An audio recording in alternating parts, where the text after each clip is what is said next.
Hello and welcome to this video where I head out looking for windy conditions to test the Durston X Mid 2.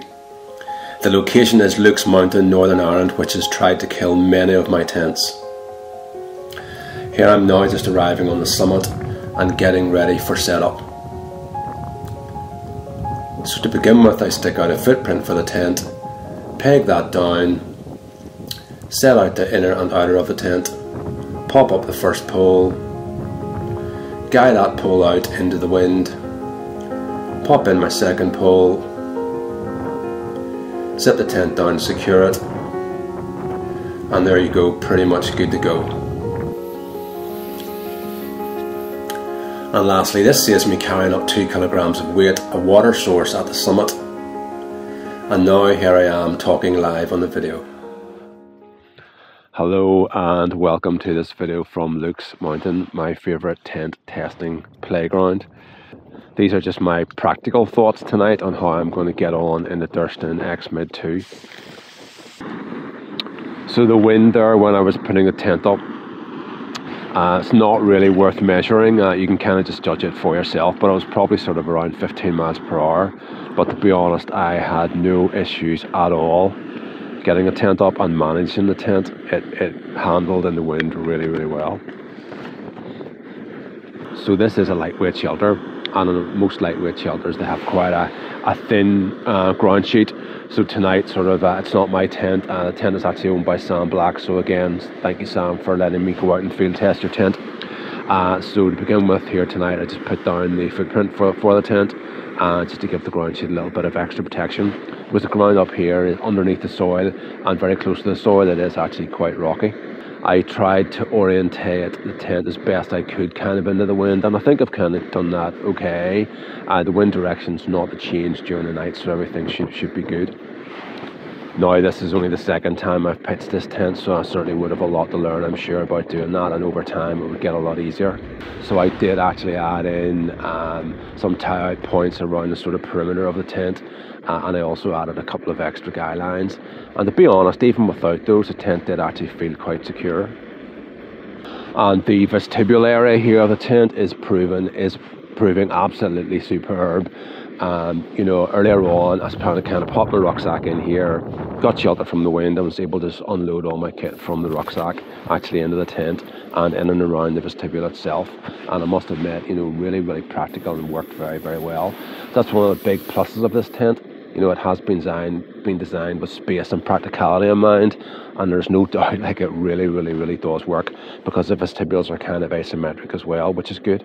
Now, you know, in the vestibule, you know, there's tons of protection for the stove. I mean, I'm using the infamous mighty BRS tonight. It doesn't really like the wind, but that's not a fault of the stove in any way. But with the way the tent's set up here, you know, I've been able to get really good shelter, and that's also a big advantage of a fly sheet on a tent that comes right down to the ground. You know, the wind's not blowing underneath the fly and actually affecting your stove, so it's a much more sheltered environment.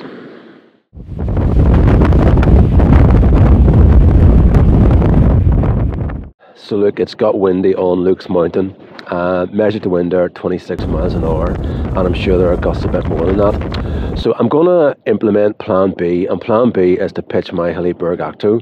I'm not going to wait for it to get any worse, and then at least if it gets too bad, I can drop this tent and retreat to the AKTO. You know, this is someone else's tent. I'm more than prepared to take my own tents out and give them a real thrashing, but not someone else's. And I know you guys are dying to see how this performs in the wind, and certainly we're heading in that direction at the moment, because definitely the gusts outside are about 30 miles an hour.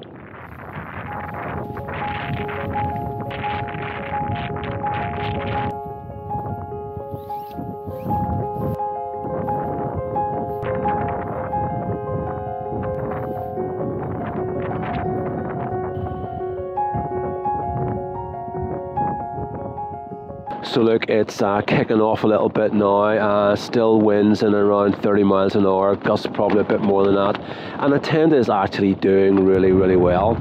I mean, here are some shots now of the AKTO and the X Mid, you know, the X Mid 2 in exactly the same winds. And the X Mid here is doing well, but it's not mine. and I'm really surprised. It's holding up really good. I'm not worried about it at all, but at what point does it get to the stage if I try to sleep in this tonight and the gusts get worse, you know, and it gets damaged? I mean, Sam, who owns this tent, hasn't even been out in it. It's brand spanking new, so respectfully I have to keep that in mind. So I think, to be honest, I'm just gonna drop the tent, you know, because it's still picking up. And if I measured it there 26 miles per hour and it's picking up above that, you know, that means it's 30, you know, maybe gusting to 40. And 40, even by my, I was going to say windiness, but by my thoughts on wind, you know, 40 mile an hour is pretty windy. And the tent's getting a fair amount of buffeting in the inside, but not actually too bad. So I have now just retreated back to my Hilleberg AKTO. You know, so as I said, tent doing well, but I just wasn't going to be comfortable lying in it, worrying about it taking damage. Luke's Mountain has tried to blast me off it on many an occasion, and I wasn't going to let it do that tonight. It's not a camping feel. I just simply retreated to a different shelter that I had carried up with me, and I'm nice and relaxed now, and hopefully get a good night's sleep. And we'll just have a bit of a debrief in the morning and see if there's any further wind or any other interesting aspects with the weather.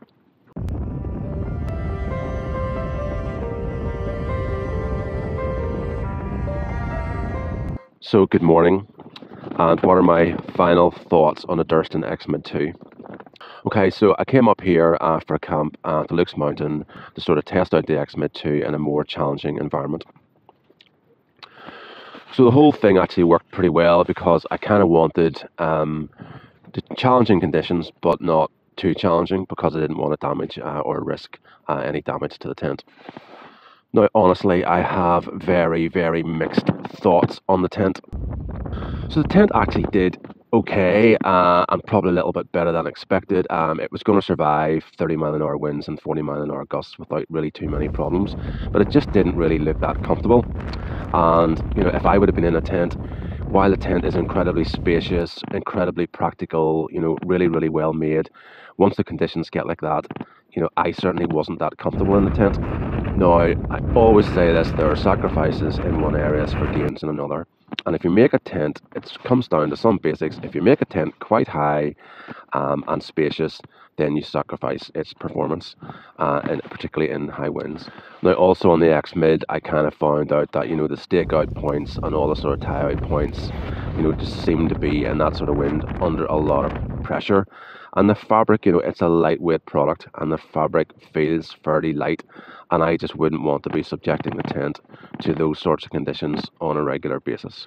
So we all do different types of camping, and it just really depends on the type of camping that you do. And the type of camping that I do, I like to camp in more exposed locations because I like to be out here on my own, talking to you guys on the camera. You know, that's the type of camping I like to do in exposed conditions, because generally there are less people that camp here, and I like that. I like a more of a, I would call a wilderness experience, being out here and appreciating this environment on my own. So for that type of camping, you know, it's not for me. It's a really great tent and it will serve many people really well, but it's not for me. Now, I hope that you've enjoyed the video. You could do me a big favour. I'm trying to keep my YouTube thing going as best I can. Honestly, it is killing me with the amount of time that I'm spending on it. So I want you to try something. If you've got this far, that will maybe help me out, and we'll see. When you're commenting on my video, could you try letting the video just run in the background, maybe with a tiny bit of volume on it? Now, YouTube is super smart. It might even pick that up. It may not. But if that just increases my watch time, then if it increases my watch time percentage, then YouTube will push the video more and I'll get more views. So if you could do that for me and I can monitor the results, who knows, we'll give it a try. It would be really good, and I would really appreciate it. So look, thank you very much for watching. I hope that you've enjoyed the video, and until next time.